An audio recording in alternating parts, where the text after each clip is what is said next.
ಯಶಸ್ ವಿದ್ಯಾ ಕೇಂದ್ರದಲ್ಲಿ ಅಕ್ಷರಾಭ್ಯಾಸ ಹಾಗೂ ಗುರುಪೂರ್ಣಿಮೆ. ಪೀಣ್ಯ ದಾಸರಳ್ಳಿ. ಜ್ಞಾನದ ದೇವತೆ ತಾಯಿ ಸರಸ್ವತಿ ಆಶೀರ್ವಾದದಿಂದ ವಿದ್ಯೆ ಆರಂಭಿಸುವ ಧಾರ್ಮಿಕ ಪ್ರಕ್ರಿಯೆ ಅಕ್ಷರಾಭ್ಯಾಸ ಎಂದು ಕುಂಚಿಟಿಗರ ಮಹಾಸಂಸ್ಥಾನ ಮಠದ ಪೀಠಾಧ್ಯಕ್ಷರಾದ ಯಲರಾಂಪುರ ಶ್ರೀ ಶ್ರೀ ಶ್ರೀ ಹನುಮಂತನಾಥ ಸ್ವಾಮೀಜಿ ತಿಳಿಸಿದರು. ದಾಸರಳ್ಳಿ ವಿಧಾನಸಭಾ ಕ್ಷೇತ್ರದ ಚಿಕ್ಕಬಾಣಾವರ ಹಾಗೂ ಸೋಮಶೆಟ್ಟಿಹಳ್ಳಿಯಲ್ಲಿರುವ ಯಶಸ್ ವಿದ್ಯಾ ಕೇಂದ್ರದಲ್ಲಿ ಪುಟಾಣಿ ಮಕ್ಕಳಿಗೆ ಅಕ್ಷರಾಭ್ಯಾಸ ಹಾಗೂ ಗುರುಪೂರ್ಣಿಮೆ ಕಾರ್ಯಕ್ರಮವನ್ನು ಮಾಡಲಾಯಿತು. ಮಕ್ಕಳಿಗೆ ಹಾಗೂ ಪೋಷಕರಿಗೆ ಹಿತವಚನ ಹೇಳಿದರು. ಬಳಿಕ ಮಾತನಾಡಿದ ಶ್ರೀ ಶ್ರೀ ಶ್ರೀ ಹನುಮಂತನಾಥ ಸ್ವಾಮೀಜಿ, ಪುಟ್ಟ ಮಗು ಜಗತ್ತಿಗೆ ಕಣ್ಣು ತೆರೆದ ಕ್ಷಣದಿಂದಲೇ ಅದರ ಕಲಿಕೆ ಆರಂಭವಾಗಿರುತ್ತದೆ. ಕಣ್ಣಾಡಿಸುವುದು, ನಗುವುದು, ಕೂರುವುದು, ನಿಲ್ಲುವುದು, ಚಪ್ಪಾಳೆ ತಟ್ಟುವುದು, ಮಾತು ಎಲ್ಲವೂ ಮಗುವಿಗೆ ಕಲಿಕೆ. ಇವೆಲ್ಲವನ್ನು ತಾನು ಸಂಭಾಳಿಸಿಕೊಳ್ಳಲು ಆಯಿತು. ಇದರ ಜೊತೆಗೆ ದೊಡ್ಡವರನ್ನು ನೋಡಿ ಕ್ಷಣ ಕ್ಷಣವೂ ಸಾಕಷ್ಟು ಕಲಿಯುತ್ತಲೇ ಇರುತ್ತದೆ. ಯಾವುದಕ್ಕೆ ನಾಶ ಇಲ್ಲವೋ ಅದು ಅಕ್ಷರ. ಇಡೀ ಸೃಷ್ಟಿ ನಿಂತಿರುವುದು ಅಕ್ಷರದಿಂದ. ಇದಕ್ಕೆ ಆದಿಯೂ ಇಲ್ಲ, ಅಂತ್ಯವೂ ಇಲ್ಲ ಎಂದು ಹೇಳಿದರು. ಜಗತ್ತು ನಿಂತಿರುವುದು ಅಕ್ಷರದಿಂದ. ಆದಿ ಅಂತ್ಯ ಯಾವುದಕ್ಕಿಲ್ಲವೋ ಅದು ಅಕ್ಷರವಾಗಿದೆ.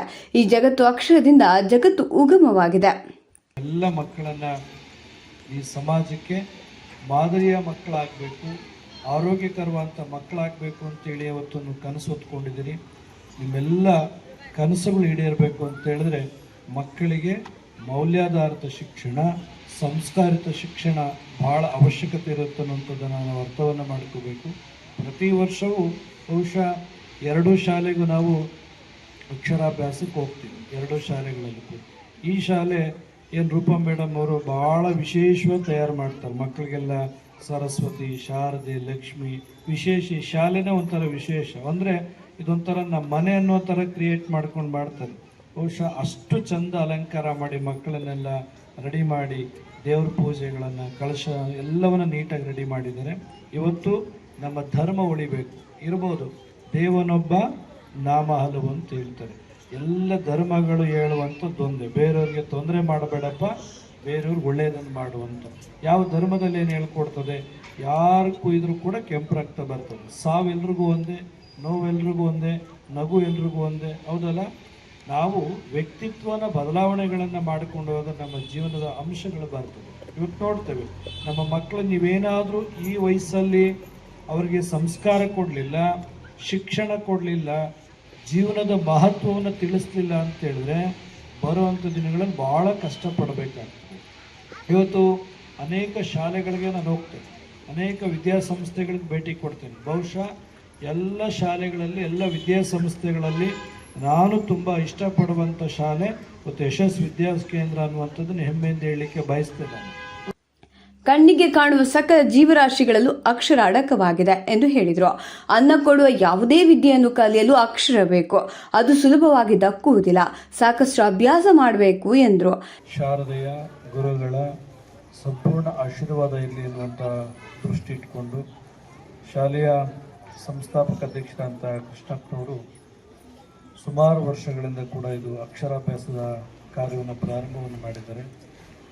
ಈ ಕಾರ್ಯಕ್ರಮದ ಉದ್ಘಾಟನೆಯನ್ನು ಮಾಡಿ ಅಧ್ಯಕ್ಷತೆ ವಹಿಸಿರ್ತಕ್ಕಂಥ ಈ ಸಂಸ್ಥೆಯ ಅಧ್ಯಕ್ಷರಾದಂಥ ಸನ್ಮಾನ್ಯ ಕೃಷ್ಣಪ್ಪನವರೇ, ಈ ಸಂಸ್ಥೆಯ ಅಚ್ಚುಕಟ್ಟಾಗಿ ವ್ಯವಸ್ಥಿತವಾಗಿ ಕಾರ್ಯವನ್ನು ನಿರ್ವಹಿಸಿಕೊಂಡು ಹೋಗ್ತಕ್ಕಂಥ ಈ ಸಂಸ್ಥೆಯ ಮುಖ್ಯ ಕಾರ್ಯದರ್ಶಿಗಳಾದಂಥ ರಾಜೇಶ್ವರಿ ಕೃಷ್ಣಪ್ಪನವರುಂಟು, CEO ಆದಂಥ ಯಶಸ್ ಮತ್ತು ಎಲ್ಲ ವೇದಿಕೆ ಮೇಲಿರುವಂಥ ಗಣ್ಯರೇ, ಎಲ್ಲ ಬೋಧಕ ವೃಂದದ ಪ್ರಾಧ್ಯಾಪಕರೇ, ಪೋಷಕ ಬಂಧುಗಳೇ, ಮಕ್ಕಳೇ, ವಿಶೇಷವಾಗಿ ಮಾಧ್ಯಮ ಸನ್ಮಿತ್ರರೇ, ಇಲ್ಲ ಭಾಳ ಹೊತ್ತು ಕೂತಿದ್ದೀರಾ ಅನ್ಸುತ್ತಲ್ಲ? ಭಾಳ ಹೊತ್ತು ಕೂತಿದ್ದೀರಲ್ಲ? ನಿಮ್ಮ ಮಕ್ಕಳು ಇವತ್ತು ನಿಮಗೆ ಶಿಕ್ಷೆ ಕೊಟ್ಟಂಗೆ ಆಗಿದೆ. ಇಲ್ಲ ಸೋಫಾ ಮೇಲೆ ಕೂರ್ತಿದ್ರಿ, ಡೈಲಿ ಡೈನಿಂಗ್ ಟೇಬಲ್ ಮೇಲೆ ಸೋಫಾ ಮೇಲೆ ಕೂರ್ತಿದ್ರಿ. ಇವತ್ತು ನಿಮ್ಮ ಮಕ್ಕಳು ನಿಮ್ಮನ್ನು ಕರ್ಕೊಂಬಂದು ಕೆಳಗಡೆ ಕೂರಿಸಿದ್ದಾರೆ. ಏನು ನಿಮ್ಮನ್ನ ಎದುರು ಒಂದು ವಾರ ವಾಕ್ ಮಾಡ್ಬೇಕು ನೀವು. ನಿಮ್ಗೆ ಯಾರಿಗೂ ಕೆಳಗೆ ಕೂತು ಅಭ್ಯಾಸ ಇಲ್ಲ, ಈಗಲ್ಲ ಇದೆಯಾ? ಯಾರಿಗೂ ಇಲ್ಲ. ನಾವೆಲ್ಲ ಊಟಕ್ಕೂ ಡೈನಿಂಗ್ ಟೇಬಲ್ಲು, ನಿದ್ರೆ ಮಾಡಲಿಕ್ಕೂ ಹಾಸಿಗೆ, ಹಿಂದೆಲ್ಲ ಚಾಪೆ ಮೇಲೆ ಮಲಗಿಕೊಡ್ತಿದ್ವಿ. ಚಾಪೆ ಅಂದರೆ ನಾವು ಕನಸಲ್ಲಿ ಕಾಣಬೇಕು. ಚಾಪೆ ಅಂದರೆ ಹೆಂಗಿರುತ್ತೆ ಅಂತೇಳಿ ನಮ್ಮ ಮಕ್ಕಳಿಗೆ ತೋರಿಸುವಂಥ ಕಾಲಘಟ್ಟದಲ್ಲಿ ನಾವು ಬಂದಿದ್ದೀವಿ. ಭಾಳ ಇವತ್ತು ವಿಶೇಷ ಅಂತ ಹೇಳಿದ್ರೆ, ಹಿಂದೆ ಯಾರೋ ದುಡ್ಡಿರೋರು, ಶ್ರೀಮಂತರು ಶೃಂಗೇರಿಗೋ ಯಾವುದೋ ದೇವಸ್ಥಾನಕ್ಕೂ ತಗೊಂಡೋಗಿ 1000ದಲ್ಲಿ 1-2 ಮಕ್ಕಳಿಗೆ ಅಕ್ಷರಾಭ್ಯಾಸವನ್ನು ನೋಡುವಂಥದ್ದು ನಾವು ಕಲ್ತಿರ್ತೀವಿ, ನೋಡಿರ್ತೀವಿ. ಆದರೆ ಇವತ್ತು ಯಶಸ್ ವಿದ್ಯಾಕೇಂದ್ರ ಗ್ರಾಮೀಣ ಭಾಗದ ಮತ್ತು ಎಲ್ಲ ವರ್ಗದ ಜನರು ಕೂಡ ಅಕ್ಷರಾಭ್ಯಾಸದ ನೆನಪಾಗಬೇಕು, ಸ್ಮರಣೆ ಇರಬೇಕು, ಭಗವಂತನ ಆಶೀರ್ವಾದ ಇರಬೇಕು ಅನ್ನುವಂಥ ದೃಷ್ಟಿ ಇಟ್ಕೊಂಡು ಇವತ್ತು 2 ಶಾಲೆಗಳಲ್ಲಿ ಅಕ್ಷರಾಭ್ಯಾಸದ ಕಾರ್ಯಕ್ರಮವನ್ನು ಆಯೋಜನೆ ಮಾಡಿದ್ದಾರೆ. ಇದನ್ನು ಗುರುಪೂರ್ಣಿಮೆಯಲ್ಲೇ ಮಾಡಬೇಕಾಗಿತ್ತು. ಕಾರಣಾಂತರಗಳಿಂದ ಇವತ್ತು ನಮಗೆ ಡೇಟ್ ಸಿಗಲಿಲ್ಲ. ಹಾಗಾಗಿ ಇವತ್ತು ಈ ಕಾರ್ಯಕ್ರಮವನ್ನು ಆಯೋಜನೆ ಮಾಡಿದ್ದಾರೆ.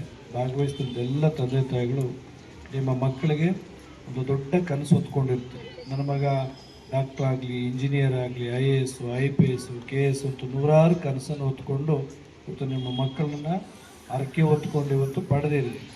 ಮಕ್ಕಳು ನಿಜವಾಗ್ಲೂ ಸಂಸ್ಕಾರವಂತರಾಗಬೇಕು, ಮೌಲ್ಯಾಧಾರಿತ ಶಿಕ್ಷಣವನ್ನು ಪಡಿಬೇಕು ಅಂತ ಹೇಳಿದ್ರೆ ಶಾಲೆ ಒಳಗಡೆ ಟೀಚರ್ಸ್ ಪಾತ್ರ ಎಷ್ಟಿರುತ್ತೋ ಮನೆಯಲ್ಲಿ 4 ಪಟ್ಟು ಪಾತ್ರ ಪೇರೆಂಟ್ಸ್ದಿರಬೇಕು.